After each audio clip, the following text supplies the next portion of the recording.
Utang na loob naman, Natasha! Si Josh na naman! So ano, kanina kayo yung magkasama nung nawawala ka? Anong ginawa niyo? Saan kayo napunta? Walang nangyari! Wala! Dahil hindi na niya ako gusto!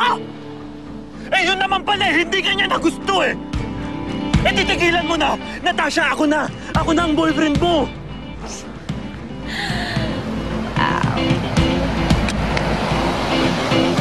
Wow. The boyfriend I don't love, huh? Hindi kita mahal. Hindi kita mahal at kahit kailan, hindi kita mamahalin! Sige! Ano? Sige! Saktan mo ako! Ano? Ha? Ano? Wala nang epekto sa akin yan! Saktan mo ako! Bilis!